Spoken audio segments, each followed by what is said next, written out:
নমস্কার, welcome to পুতুল ভান্ডারিস kitchen. আজকে মিষ্টি কুমড়ো দিয়ে দারুণ একটা রান্না তোমাদের সঙ্গে শেয়ার করছি।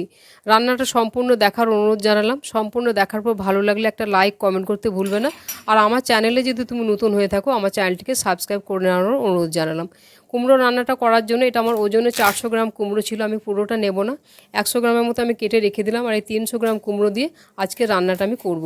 আর এই রান্নাটার জন্য কিন্তু এরকম পাকা মিষ্টি কুমড়ো হলে কিন্তু রান্নাটা খেতে বেশি ভালো হবে। আমার চ্যানেলে আরও বিভিন্ন ধরনের কুমড়ো রান্না দেওয়া আছে, তোমরা চাইলে আমার চ্যানেলে গিয়ে সেই কুমড়ো রান্নাগুলো একবার দেখে নিতে পারো। আর এই রান্নাটার জন্য কুমড়োগুলো বেশ একটু বড় বড় টুকরো করে কাটতে হবে। দেখো আমি কিভাবে কুমড়োগুলো কাটছি। আমার এই সহজ সাধারণ রান্নাগুলো তোমাদের কেমন লাগে আমাকে কমেন্টে অবশ্যই জানাবে। দেখো কুমড়োগুলো এইভাবে বড় টুকরো করে কেটে নিয়েছি। আর একটা এরকম বড় সাইজের পেঁয়াজ নিয়েছি, পেঁয়াজটাকে খোসা ছাড়িয়ে পেঁয়াজটাকেও কিন্তু বড় টুকরো করে কেটে নেবো। একটা বড় সাইজের পেঁয়াজকে আমি 4 টুকরো করে কেটে নিলাম। এইভাবে কুমড়ার পেঁয়াজটাকে বড় বড় করে কেটে নিতে হবে। এখানে আমি 2 কোয়া রসুন নিয়েছি, এগুলো বেশ একটু মোটা মোটা রসুন, তাই 2 কোয়া নিয়েছি। রসুনটাকে আমি গ্রেট করে নিচ্ছি। আর যদি তোমাদের ছোট সাইজের রসুন হয় সেক্ষেত্রে রসুনের পরিমাণটা একটু বাড়িয়ে নেবে। আর তোমরা চাইলে রসুনটা খুব মিহি করে কুচিয়েও নিতে পারো বা থেতো করেও দিতে পারো। রসুনটা গ্রেট করে নেওয়ার পরে দেখো একটা ছোট সাইজের এরকম পেঁয়াজ নিয়েছি। পেঁয়াজটাকে খুব পাতলা করে একেবারে কুচি কুচি করে কেটে নেব। খুবই সাধারণ একটা রান্না, কিন্তু রান্নায় মশলার একটু হেরফের করে দিলে কিন্তু সাধারণ একটি রান্নাও একেবারে অসাধারণ হয়ে ওঠে। সেই রকমই এই রান্নাটা। দেখো পেঁয়াজ রসুনটা আমি রেডি করে নিয়েছি। আর যে কুমড়ো পেঁয়াজগুলো কেটেছিলাম এগুলো একবার পরিষ্কার করে আমি ধুয়ে নেব।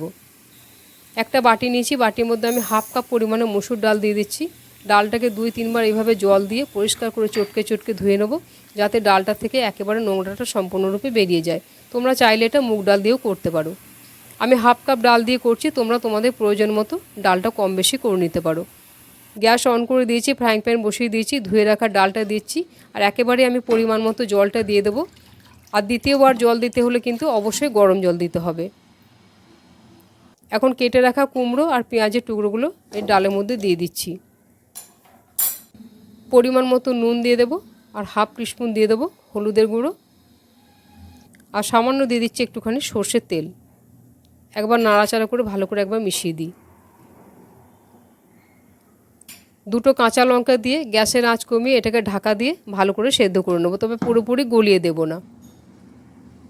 প্রায় 6 মিনিট হয়ে গেছে। মসুর ডাল ও কুমড়ো দুটোই ভীষণ নরম। দেখে নিচ্ছি কীরকম সেদ্ধ হয়েছে। এটা মোটামুটি আমি 80% সেদ্ধ করব, বাকি 20% আমি পরে করব।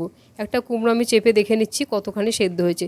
একটু শক্ত আছে, এরকম পর্যায়ে ডালটা নাবিয়ে আমি একটা বাটিতে ঢেলে রাখবো। এখন ওই প্যানটা আবার পরিষ্কার করে ধুয়ে নিয়েছি। প্যানের মধ্যে সামান্য 1 চামচ আমি তেল দিয়ে দিলাম। তেলের মধ্যে দিয়ে দিচ্ছি একটা শুকনো লঙ্কা ফোড়নে দিলাম, আর গ্রেট করা রসুনটা দিয়ে দিচ্ছি। রসুনটা আমি 2 সেকেন্ড আঁচ কমিয়ে একবার নাড়াচাড়া করে নিচ্ছি।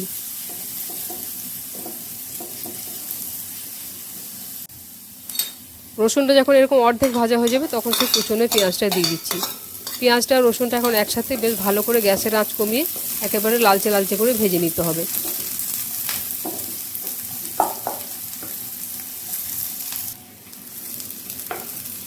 যখন এরকম সুন্দর ভাজা হয়ে যাবে, পেঁয়াজের মধ্যে কালার চলে আসবে, এখন আমি মাঝখানটা একটু ফাঁকা করে দিচ্ছি। আর আমি তেল দেবো না। এই মাঝখানের মধ্যে আমি দিয়ে দেবো 1/2 টিস্পুন দিয়ে দিচ্ছি গোটা মেথি।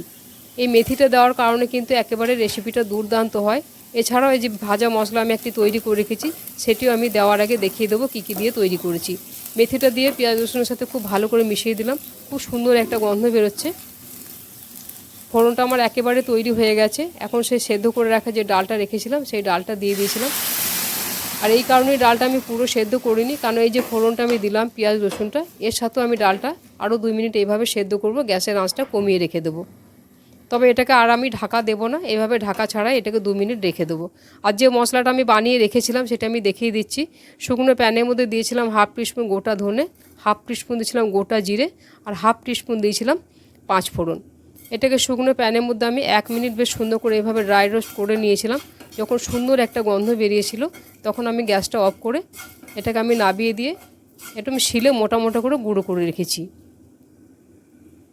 এখন আসছি ডালটায়। ডালটা দেখো আঁচ কমিয়ে আবারও 2 মিনিট আমি ফুটিয়ে নিচ্ছি। একেবারে ঘন থকথকে হয়ে গেছে, এরকমই রাখতে হবে ঘনত্বটা, তাহলে কিন্তু রুটি দিয়ে বা ভাত দিয়ে খেতে ভালো লাগবে। যে মশলাটা আমি গুঁড়ো করে রেখেছিলাম, দেখো একটু মোটা মোটা করে গুঁড়ো করেছি, এই ভেজে রাখা মশলাটা দিয়ে দিলাম। দারুণ সুন্দর লাগে এই মশলাটা দেওয়ার কারণে। ভালো করে একবার মিশিয়ে দিলাম।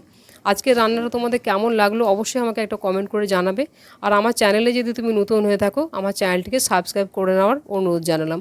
দেখো রান্নাটা আমার একেবারে কমপ্লিট হয়ে গেছে। আমি দেখাচ্ছি এটা দেখতে কেমন হয়েছে।